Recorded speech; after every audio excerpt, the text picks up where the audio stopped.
Mendengar kata Trusmi, pasti yang terlihat di pikiran adalah batik Trusmi yang bermacam-macam pola dan motif khas Cirebon.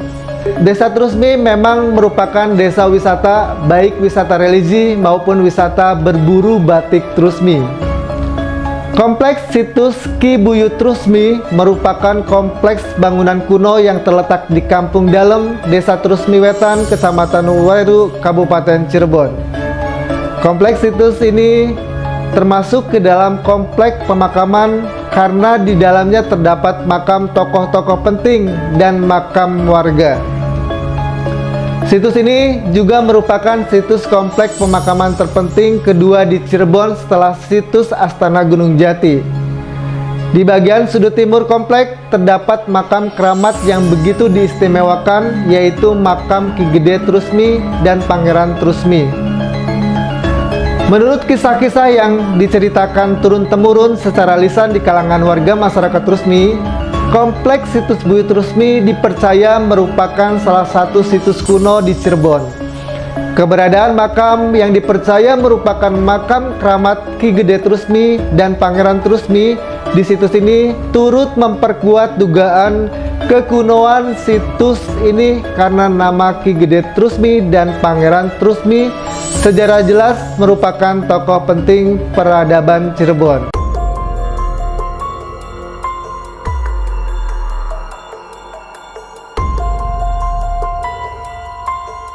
Asal-usulnya ini apa sih? Ada sejarah Padang, ada sejarah Petang. Ya kalau yang Petang kan bisa diketahui umum. Ya kan Padang kan banyak ada nih kan. Padane keturunan Prabu Siliwangi. No. Ya awalnya sih ya cari wong tua sih apa sih? Jadi hari ini ilmu sejarah Padang kan anaknya Prabu Siliwangi. Mbah Buyutku ya di ini karena papat. Buyut Kang Sinarin Trusmi, Mbah Buyut Trusmi, Pangeran Trusmi, Ki Gede Trusmi. Nah jadi Mbah Buyut Trusmi itu orangnya satu, titelnya banyak. Nggak salah sih 108 titel. Ya saya nggak tahu nama-namanya, yang tahu aja Mbahku Sangka, Mbahku Cirebon, ya itu dia. Pangeran Cakrabuana itu dia, Lang-Lang Buana itu dia. Nah, Lang-Lang Buana seluruh dunia dia mencari Buyut Kang Sinarin Trusmi. Mulanya awal di sini ada sinar, di sono di Arab Nur Muhammad, di sini sinari, sama-sama sinar. Nah setelah berkelana seluruh dunia langsung ke sini baru menyatu disebut Buyut Trusmi. Dulunya zaman ini keturunan dari Cirebon, Pangeran Penembahan Girilaya. Dia nganut sama Belanda. Nah di sini dipimpin arahnya Buyut Anom, nggak mau, menentang. Lamun secara Aceh, Bangkang sama Belanda, istimewa Aceh. Jogja, Bangkang ning Belanda, istimewa Jogja. Kalau Trusmi, Bangkang seterusmi kan nggak kuat, sebab Sultan Cirebonnya nganut sama Belanda, disebut Perang Kedongdong. Perang Kedongdong bukan daerah Kedongdong, Perang Kedongdong itu istilah. Luarnya bagus, dalamnya neruan. Jadi kalau saya, bagi saya tuh Pak, keramat yang sejati itu ada 3 sedunia tuh. Contoh satu, ya biaran saya belum haji ya, Kanjeng Nabi kan ada di TV, rumahnya, masjidnya, terus makamnya. Gunung Jati sama aja. Kanoman itu rumah Sesarip waktu hidupnya. Nah terus kesepuhan masjidnya, Gunung Jati Pesaran ini juga sama. Ini rumahnya, rumah buyutnya. Masjidnya ada, makamnya ada. Nah berarti di dalam kompleks ini ada apa aja sih Pak? Ya rumahnya aja. Kalau masalah gaman-gaman kan di sono, di masjidnya Yang gitu. pertama sih rumah peninggalannya nih, terus lumbung. Oke, Lumbung. Iya, lumbung. Nah, terus ada lagi tempat perahunya sana namanya Bale Gede. Ya kadang-kadang pengunjung tuh yang umpamanya dari Bakung kalau ngasih catu katanya, catu ngasih gabado dimasukkan ke sini, dia bawa biar kelaparan baru dikeluarkan gitu. Katanya dulu namanya tuh Lumbung Denok gitu. Sumur Gede itu Ini sejarahnya gimana, Pak? Ya tahu udah ada. Oh, sudah ada. Jadi saya dari orang tua tuh sudah ada. Nah, itu difungsikan untuk apa biasanya? Fungsinya ya buat mandi, Mandi. buat ya kadang-kadang orang lagi susah gitu di badan, ya nggak semua gitu. Iya, iya. Istilahnya adatnya keramat. Ya kalau kesini dipandiin, di Kabul sana ya banyak sewan. Jadi ada yang di Kabul, ada yang enggak. Kalau zaman sekarang jarang tirakat tuh, karena ada 3, Iya. nyepi, nyepah, nyepuh. Oh, oke. Kalau nyepuh jarah doang terus pulang.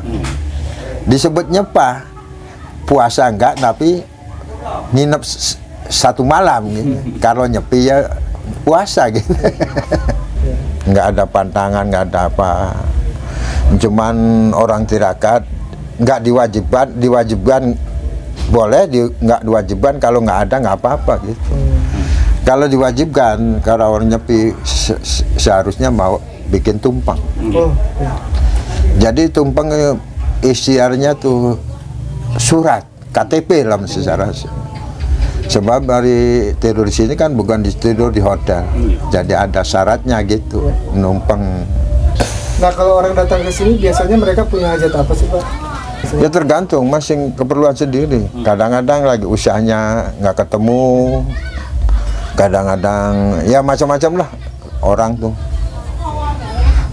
Ya ke sini kan bukan orang senang, Iya. pasti Punya masalah. masalah. Bengkel kalau sini tuh. butuh servis. Coba orang yang enak Nginepnya di hotel, Pak. mau sampai ke sini. Iya, benar. yang datang kan nggak punya apa-apa ke sini tuh. Jadi orang Nah kadang-kadang pulang dari sini di Kabul kan belum tentu ke sininya. Sejarah Desa Trusmi dimulai dari mbahku yang bernama asli Pangeran Cakrabuana hijrah dari Cirebon ke suatu daerah yang kini diberi nama Trusmi. Mbahku Cirebon ini memiliki tugas untuk menyebarkan ajaran agama Islam serta ia juga membangun kompleks keramat Buyut Trusmi. Hingga sekarang ia lebih dikenal dengan nama Mbah Buyut Trusmi dan wafat pada tahun 1559. Kata Trusmi merupakan singkatan dari kata terus bersemi yang memiliki arti tanaman yang sudah mati tapi mampu tumbuh kembali. Asal-usul nama Trusmi berasal dari putra Sunan Gunung Jati yang dititipkan kepada Ki Buyut Trusmi di pesantrennya. Suatu ketika, putra Sunan Gunung Jati sedang membersihkan taman yang berada di pesantren tersebut. Tanaman yang ada di taman tersebut dipotong habis oleh putra Sunan Gunung Jati. Putra Sunan Gunung Jati pun merasa bersalah dengan kejadian itu. Lalu ia melakukan tafakur menghadap Yang Maha Kuasa, meminta agar tanaman itu bisa tumbuh kembali. Doa putra Sunan Gunung Jati ini ternyata dikabulkan oleh Yang Maha Kuasa. Setelah itu, tanaman di taman tersebut akhirnya kembali subur. Ini hanya salah satu versi cerita asal-usul penamaan Trusmi. Ada banyak versi cerita yang beredar tentang sejarah penamaan desa satu ini. Selanjutnya, saya akan mengajak sahabat untuk mengelilingi kompleks situs Buyut Trusmi dan melihat peninggalan bersejarahnya. Tetap di sini terus di Jejak Kisah. Jangan lupa like, comment, share, dan subscribe.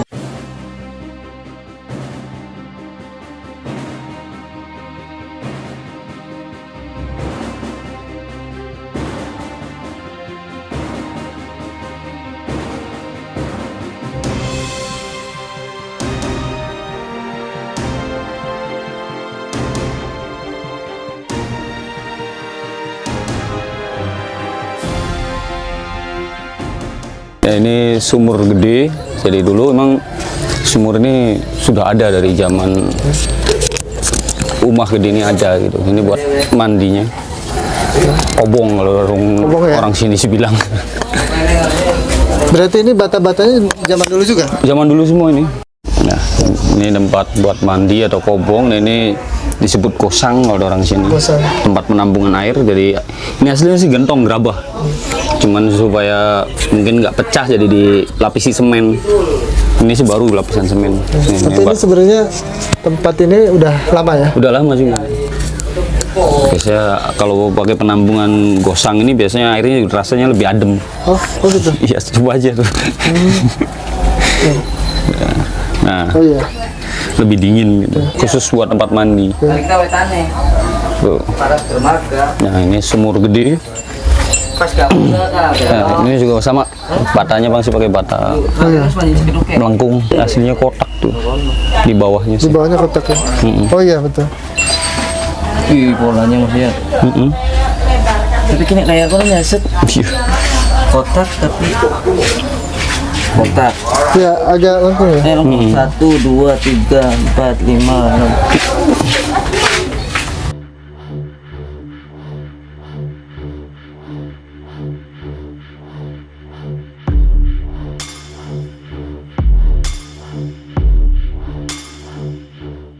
Dulu masuknya area luar asli ini. Oh oke. Nah, ini temboknya pakai anyaman bambu jadi rumah gedenya sih ini. Nah, ini balai pemidangannya. Pemidangan Iya. itu? Pemidangan aduh. Ya, tempat musyawarah dulu atau tempat midang. Midang itu ya tempat berkumpul gitu. Punya keistimewaan kalau lebaran, Pak. Oh gitu? Gimana, Pak?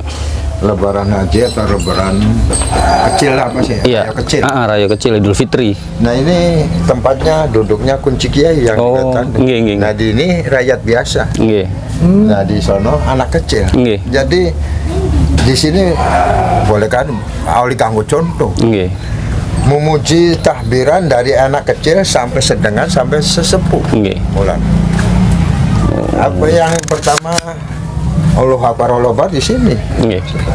orang tua kiai, Iya. terus ke bawah, terus ada di anak-anak yang belum dewasa tuh 5 tahun umurnya. Nggih. Jadi mengagungkan nama Gusti Allah ku dari anak-anak sampai dewasa sampai Sesepuh. sesepuh. Nggih. Nah, niku kenapa, Pak? Ini yang minta minyak. Oh. Ibaratnya ini minyak buat pengasihannya boleh. Oh iya. Kan dari apa sih buat ngerok sebelum nggih, sakit gitu orang minta dari tamu-tamu tuh. Nah biasanya murup di sini Pak. Nggih, lampu minyak nggih. Waktu dulu kejadian Pak kebakaran ini. Oh, nggih. Takut. Iya. Jadi Wawe sih apa tidak dimatikan, Pak ya? Ya dulunya. Dulunya sih ya. Nah, sekarang sih kalau rame-rame aja gitu. Nggih, nggih. Dulu nyala terus? Nyala terus. Barang wis kejadian kebakaran terus Iya, waspada. waspada. Ya, harus keramatkan nggak tahunya. Nggih. Tapi karena anehnya enggak. Sebelah ini aja nih ya kebakaran. Bulan Anyar. Iya. Ini yang tempat penyekaran enggak. Enggak. Ini yang habis tuh. Ini sama ini. Tahun berapa itu Pak?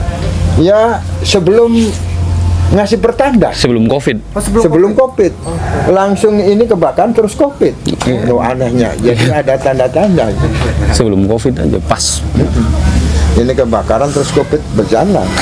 Berarti sekarang ada 4 tahunan. Ada 4 tahunan udah. Ini berarti pintu masuk ke tempat tinggalnya beliau ya? Iya. Jadi yang masuk sini ada silsilanya. Oh, nggih. Oh, tidak sembarangan ya? Tidak sembarangan. Ya kalau masa boleh aja tapi takut. Resiko. Iya, resiko tanggung sendiri. Iya. Orang sini kan Belum tentu. Sumatera bukan dari silsilah Nggak berani. Satu keturunan.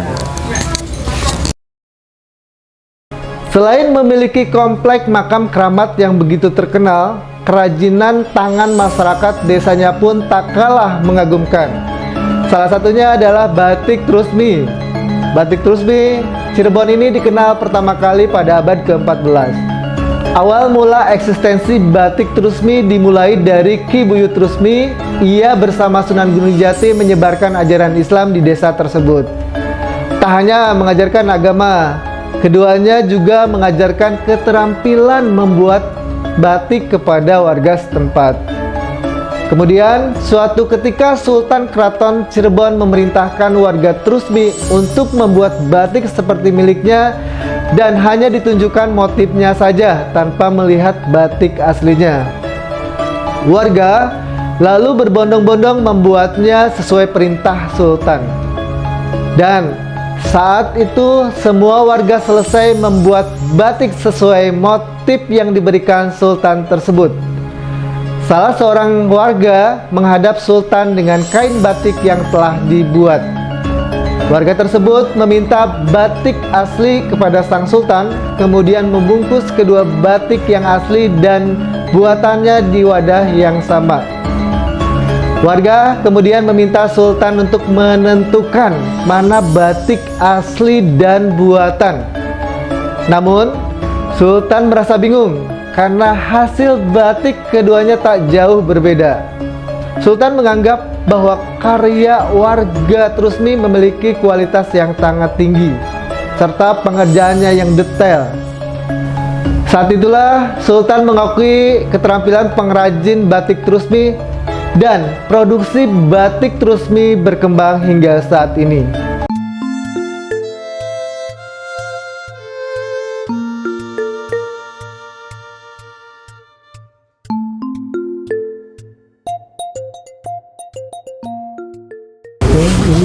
Ya, ini lumbung Sidenok, lumbung padi. Oh, pintunya dari atas. Oh, pintunya dari atas. Mana udah di lawangnya sini.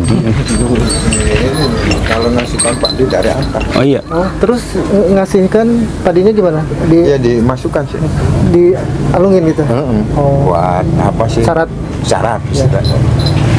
Nah ini pagarnya udah ratusan tahun. Oh, pagar yang ini. Itu pagar. Oh iya. Milik ya. Iya nggak Hanya- ganti kan? Anyaman bambu. Ya dulu kan ini kan gitu. Cuman zaman sekarang kemajuan jadi dikut. Ya, Cuman- saya kecil sih ketahuan dari luar tuh ke dalamnya. Wetan dulu. Oh, wetan dulu. Beri maksudnya lumbung dari Umah Gede. Ini kemis harinya. Kemis. Ini sama kemis tapi seminggu lagi. Oh iya. Oh, beda-beda. Beda-beda.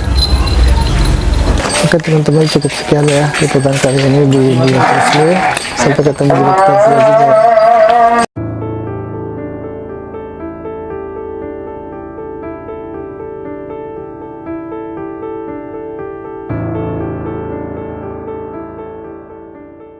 Itulah sekilas penelusuran saya di Desa Trusmi dengan kisah sejarah yang menarik, mulai dari makam keramatnya, peninggalan di dalamnya, sampai keunikan batik Trusminya. Penasaran dengan perjalanan saya di situs bersejarah Cirebon lainnya? Ikuti terus perjalanan saya di Jejak Kisah. Jangan lupa like, comment, share, dan subscribe. Sampai jumpa di episode selanjutnya.